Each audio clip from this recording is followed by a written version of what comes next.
tell you, Magic Johnson has 20 assists. None prettier. One line. They're picking the Lakers high. Pass it. For his 10th point, and the Bucks are going to call time. Most rookies get humbled, but Michael Jordan didn't even blink. Just 18 games into his career, he stepped into the Forum, the hometown fortress of the Showtime Lakers, and stared down two gods of the game, Kareem Abdul-Jabbar and Magic Johnson. Then he did the unthinkable. Guard Magic. Attack Kareem in the paint. Go toe-to-toe with Michael Cooper, one of the league's fiercest defenders. This game wasn't about learning the ropes or earning his stripes. It was about making a statement. And after that night, the Forum would never forget his name. The 1984 Lakers weren't just a good team. They were the team to beat. Magic Johnson, the face of Showtime and the league's ultimate floor general. Kareem Abdul-Jabbar, the already NBA's all-time leading scorer. Still unstoppable at age 37. Showtime basketball was a spectacle. Fast, flashy, unbeatable. 36 home wins, a stacked roster, a powerhouse in purple and gold. And then came Chicago, a 9-9 team with no real stars, except one, a 21-year-old rookie from North Carolina. No one expected him to shine that night, but Jordan had a plan. He was there to announce himself. Past, present, future, all on one floor. And that future was about to go off. He hadn't even been number one in the draft, but 2 months into the season, he was already considered the number one favorite to win the Rookie of the Year award. Michael Jordan proved to be special from the first time he stepped onto hardwood. In the 9th game of his career against the San Antonio Spurs, he dropped 45 points and 10 rebounds. A week later, he dropped 34 and 35 back-to-back against the Pacers and the Bucks. So his path was not like the rest. As soon as his career began, the defenses were already focusing on him. They paid more attention to him than anyone else on the court, even if he was just a rookie. And this wouldn't have been a problem if the rest of the team had been up to the task. I mean, there was a reason why Chicago had obtained the 3rd pick in the draft the previous season. They weren't very good. The supporting cast surrounding rookie Michael Jordan was far from competitive. Orlando Woldridge was a good scorer, but he was incapable of becoming a floor raiser. Quentin Daly was a great 6-man, but that was kind of useless if the team lacked enough firepower in its starting 5. And apart from big man Steve Johnson, no other Bulls player averaged at least 10 points that season. With a slightly above average offense and a defense well below average, Chicago could only dream of a playoff spot at the end of the season. In other words, the Chicago Bulls were far from being a contender. Even more so in the era of the Los Angeles Lakers' reign.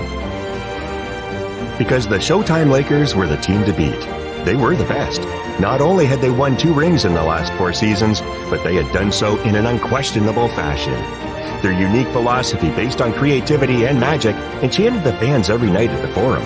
And their arena became an invulnerable fortress in which the Lakers would win 36 of the 41 games they played that season.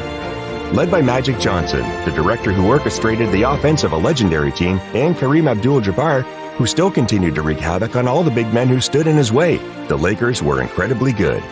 That season, they would end up getting the best offensive rating in the entire league, while their defense ranked 7th.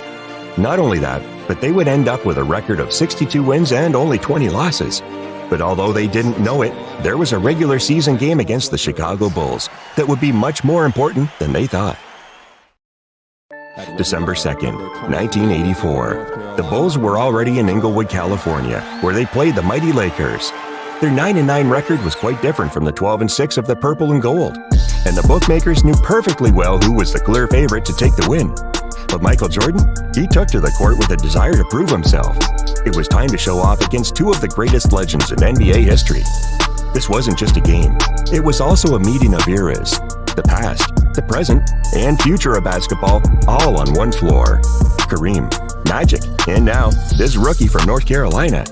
No one realized it at the time, but this night, in this building, the next dynasty quietly took its first step. The players on both teams knew it. The Lakers were perhaps overconfident. The Bulls were out for blood. But no player was more motivated that night than Michael Jordan.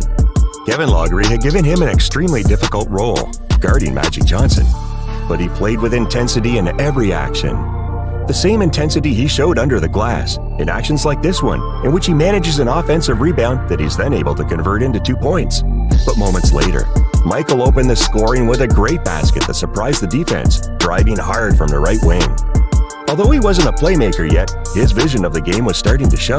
Check out this assist from the top of the key to Orlando Woolridge, who's able to score a running hook. At the end of the day, the Bulls were built around him, right? Well, that soon changed, because Michael continued to surprise everyone with plays like this. He gets trapped at the baseline, and it looks like it's going to be a turnover. But at the last moment, he throws a spectacular dime to Woolridge, which, however, is swatted hard by Kareem. Jordan was also beginning to show what his style would be like for the rest of his career, trying to use the mid-range and drawing fouls. But the Lakers were good, very good. Kareem, even if he was old, was still unstoppable. He could receive in the low post and score with his unstoppable hook. Both he and the Lakers were still displaying their incredibly colorful game, and during those phases of the game, they were dominating. So Jordan had to respond, and he did so with a drive from the right wing into his left hand. He was too fast. His first step, too infallible. And day after day, the NBA was beginning to take notice. His defensive intensity was enormous, disrupting everything. First he recovers the loose ball, then he brings it up and goes into attack mode.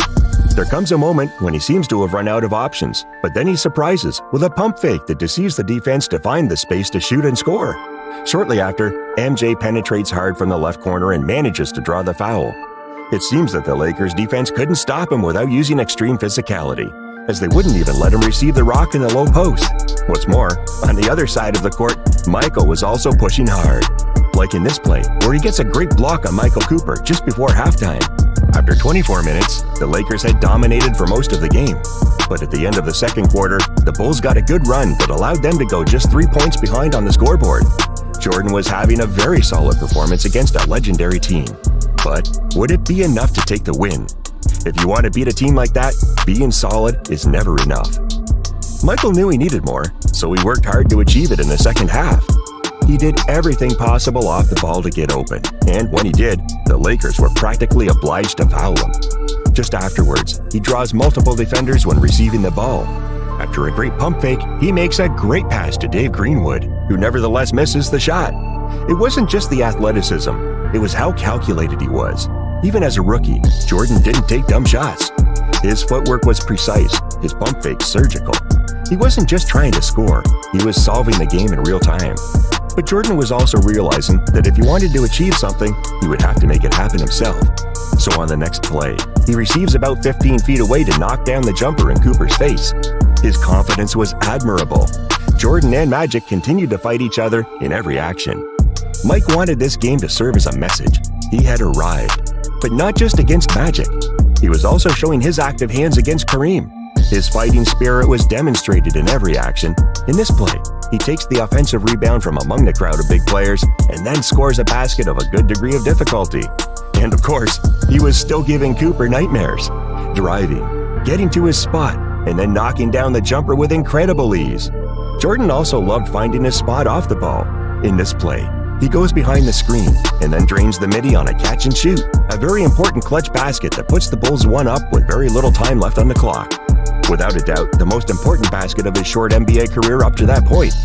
After several stops, the Bulls maintain their lead, but the ball is for the Lakers. They're going to have one last chance to win the game in front of their fans.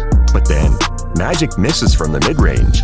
The Lakers retain the ball again with 6 seconds on the clock and have a new last chance, as if the basketball gods wanted them to win that game. This time it's Kareem who throws the skyhook for the win, but he misses. Chicago has won, 113 to 112. Michael, he had done it. Not that this was what the fans in the Pac Forum were expecting. They didn't expect a team with championship pedigree to fall to a rookie, so they were disappointed, even angry. But time would eventually show them that the player they were up against was incredibly special. He wasn't just any rookie. He was the man destined to become the most famous athlete in the history of the sport. Jordan didn't even need to wait for his sophomore season to demonstrate his potential, because his performances were improving in a matter of weeks. Barely 2 months in, it wasn't even a debate. Michael Jordan wasn't just leading the Rookie of the Year race. He was rewriting what that title meant. But in his first season in the league, Michael already had the impact of a superstar.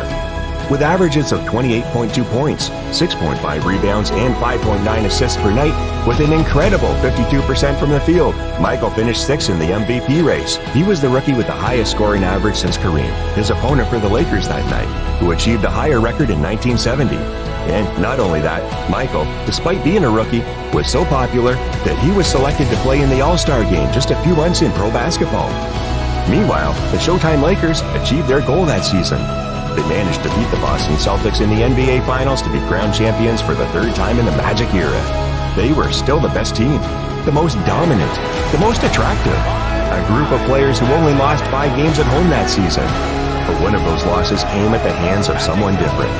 A 21-year-old rookie who dreamed of one day playing on a team as dominant as the Lakers. Who could have known that this young man from North Carolina wouldn't just live that dream, but build a dynasty that would even surpass the mighty Showtime. Years later, Jordan would win 6 titles, 5 MVPs, and take the crown from every king that came before him. But it started here. Not with a championship, but with belief. A belief that what they witnessed that night wasn't just a great performance, but the rise of the greatest athlete of all time. So when did it hit you? When did Michael Jordan go from being great to the greatest? Was it this game against the Showtime Lakers? Or was it a moment only you remember? Drop your GOAT moment in the comments. We'd love to hear your story. If you live for legendary breakdowns, epic rivalries, and the moments that made basketball history, subscribe to First 5 Hoops and join a community of real basketball fans. And if you enjoyed this video, don't forget to like, subscribe, and hit the notification bell to stay updated with all our latest content. Thanks for watching, and we'll catch you in the next one.